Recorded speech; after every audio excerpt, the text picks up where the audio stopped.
Não confunda fé com fantasia.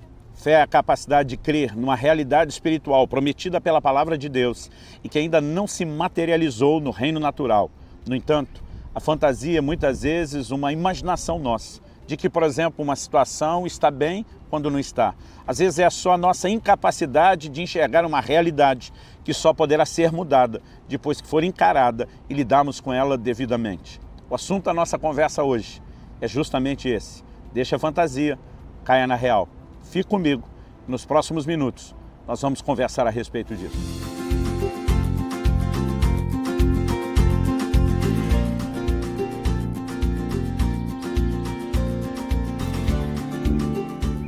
Olá, estou hoje na cidade de Porto Alegre, no Rio Grande do Sul, na orla do Guaíba, perto do gasômetro, passando para trazer mais uma palavra ao seu coração.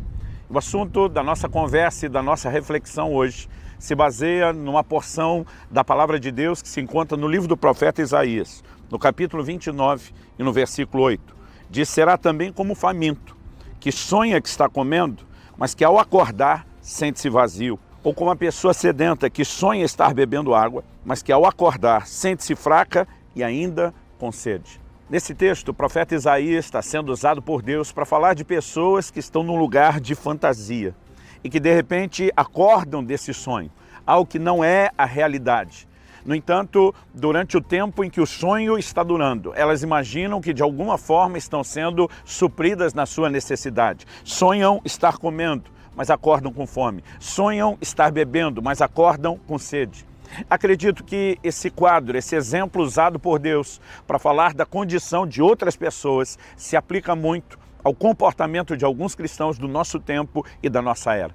Como disse anteriormente, nós não podemos confundir a fé numa realidade prometida na palavra de Deus que ainda não se manifestou, que ainda não foi trazida do reino espiritual para se materializar no reino natural, com simplesmente a fantasia que muitas vezes nos permitimos criar na mente a respeito de determinadas situações, nos enganando.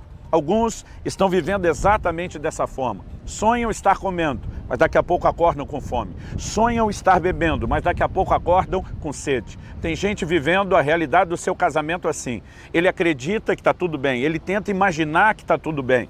Ele tenta, de alguma forma, projetar essa ideia de que está tudo bem e não enfrenta a realidade de problemas que precisam ser trabalhados, que precisam ser resolvidos dentro do seu casamento ou em outras esferas do relacionamento familiar.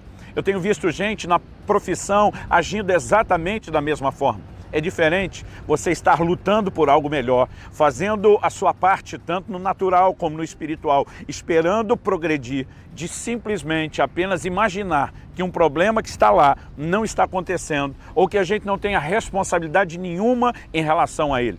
Nós precisamos ter a mentalidade certa, a mentalidade correta em como lidar com determinadas situações. Acredito que muita gente tem de fato confundido esse universo de fé tão bíblico, tão poderoso, tão importante, com simplesmente criar a imaginação de uma espécie de universo paralelo. É como se ele se transportasse para um outro lugar na sua mente e tentasse se convencer de que está tudo bem, quando na verdade não está.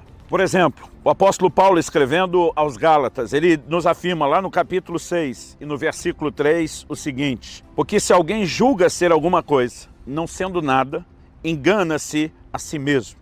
O apóstolo Paulo fala isso em qual contexto? Nos versículos anteriores, 1 e 2, ele diz: se alguém for surpreendido em alguma falta, vocês que são espirituais, restaurem essa pessoa com espírito de brandura. E cada um tenha cuidado para que não seja também tentado. Não é porque você está ajudando alguém que caiu a se recuperar, que você esteja acima de qualquer suspeita. A palavra de Deus diz: aquele que está em pé, cuide para que não caia. No versículo 2 ele diz: levem as cargas uns dos outros, e assim estarão cumprindo a lei de Cristo. Porque se alguém julga ser alguma coisa, de acordo com o primeiro versículo, uma espiritualidade acima da média, ou, de acordo com o segundo versículo, alguém que está numa posição que acredita que não precisa servir. Então ele diz: se alguém julga ser alguma coisa, não sendo nada, porque na verdade nenhum de nós está acima de qualquer suspeita e nenhum de nós está numa posição onde deveria deixar de servir os outros por sentir-se ou achar-se melhor. Então ele diz: se você pensa ser alguma coisa não sendo nada, você está se enganando. Assim como aquele que sonha que está comendo e acorda com fome. Assim como aquele que sonha que está bebendo e acorda com sede. Tem muita gente achando ser alguma coisa, no entanto, está se enganando. Está nesse lugar de fantasia e precisa acordar, precisa despertar, precisa, como a gente costuma dizer, cair na real. Eu olho para a palavra de Deus e eu percebo que isso não é apenas um ou outro texto que aparecem isolados em um canto ou outro da palavra de Deus, mas na verdade é um discurso que ele se repete. Por exemplo, em Tiago, no capítulo 1 e no versículo 22, nós lemos novamente a respeito da possibilidade de alguém se enganar. E quando alguém está se enganando, interessante que a Bíblia não está falando de enganar os outros, está falando de enganar-se a si mesmo. Quando alguém está se enganando é porque acredita em algo que não é verdade. Ele acredita numa condição que não é realidade, que não está acontecendo. Então, por exemplo, Tiago capítulo 1, versículo 22, a Bíblia diz: sejam praticantes da palavra e não somente ouvintes, enganando a vocês mesmos. Uma pessoa que está apenas vivendo da teoria do Evangelho, ouve a palavra, mas não coloca em prática, ela está se enganando. Temos muita gente dentro das igrejas acreditando que porque professam a fé, porque vivem o discurso teórico, mesmo que não traduzam isso na prática, que eles estão bem. E a palavra de Deus diz, isso não é verdade. Essa pessoa está apenas enganando-se a si mesmo. Ela está nesse lugar de fantasia e precisa cair na real. No Evangelho de Marcos, no capítulo 14, no versículo 72, a palavra de Deus diz assim: no mesmo instante o galo cantou. A palavra de Deus está aqui nos narrando o episódio onde Pedro estava negando o Senhor. E a Bíblia diz, então Pedro se lembrou da palavra que Jesus lhe tinha dito: antes que o galo cante, você vai me negar. O texto diz, e caindo em si, começou a chorar. Essa expressão caindo em si mostra que Pedro estava fora de si. De alguma forma, ele está lidando com toda aquela situação e ele não consegue enxergar até então, a não ser quando o galo canta e ele se lembra da palavra do Senhor, ele não consegue enxergar a dimensão do seu erro. Muita gente tem conseguido mascarar suas atitudes erradas, tentando projetar uma condição boa. Na sua mente, ele tenta se convencer de que tudo está bem, mesmo que não esteja. É semelhante àquela pessoa que sonha que está comendo, mas acorda com fome. Sonha que está bebendo, mas acorda com sede. Alguns sonham que estão bem com Deus e daqui a pouco vão acordar e descobrir que a coisa não estava nada bem, não estava nada legal. Aliás, essa expressão caindo em si, ela é usada não apenas para Pedro.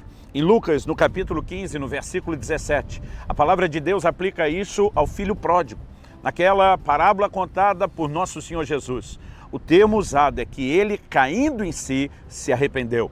A única forma de alguém poder se arrepender é quando ele reconhece a sua realidade, é quando ele tem contato não com a fantasia, não com a imaginação, a projeção de um quadro melhor, mas quando ele enxerga a situação como ela está. E para isso, nós precisamos também nos permitir ser tocados por Deus. A Bíblia fala da obra do Espírito Santo tentando nos levar ao convencimento do pecado, da justiça e do juízo. É Ele que produz arrependimento no coração. A Bíblia mostra um Isaías, por exemplo, profetizando duramente contra a nação de Israel, falando firme contra o pecado, mas que quando tem uma visão da santidade de Deus, ele mesmo diz, ai de mim que vou perecendo. Eu sou um homem de lábios impuros e habito no meio de um povo de impuros lábios. Basicamente ele está dizendo, eu sou farinha do mesmo saco, estou nivelado com todo mundo. Eu estava me imaginando numa posição melhor do que outros a ponto de confrontá-los, mas descobri que algo na minha vida não está tão bom quanto eu achava que estava. E é no momento que ele cai na real, é no momento que ele desperta, é no momento que ele percebe a sua fantasia e tem o contato com a realidade da sua condição, que Deus pode trabalhar a vida dele e mudá-lo. A razão pela qual Deus quer mostrar isso não é para nos colocar debaixo de culpa ou condenação, mas para poder trabalhar nas nossas vidas. Pedro pode ser restaurado, o filho pródigo pode ser novamente recebido. Isaías, um anjo do Senhor diz a palavra, pega uma brasa do altar, toca a sua boca e diz, o teu pecado foi perdoado, a tua iniquidade foi removida. Deus quer nos tirar desse lugar de fantasia para o lugar de realidade, não simplesmente para nos chocar, não apenas para nos levar a um reconhecimento que apenas nos faça sentir debaixo de culpa ou condenação, mas para que nossas vidas possam ser moldadas. É importante que você olhe para a sua casa e a sua família e que você se questione como está a sua situação. É importante que você não apenas faça o autoexame que é bíblico, mas que você também se sujeite ao que eu gosto de chamar de um exame do alto. É quando dizemos, à semelhança do salmista, sonda-me, ó Deus, e conhece o meu coração. Vê se há em mim algum caminho mau. É quando permitimos que Ele traga à tona a nossa realidade. É quando ouvimos o Espírito Santo e às vezes até deixamos que pessoas à nossa volta nos ajudem a enxergar a realidade. Porque é só a partir do contato com ela que Deus pode intervir, que Ele pode produzir mudança, transformação ou mesmo corrigir aquela área ou aquela situação difícil que estamos passando ou enfrentando. Por isso, com muito amor, eu quero te dizer, caia na real.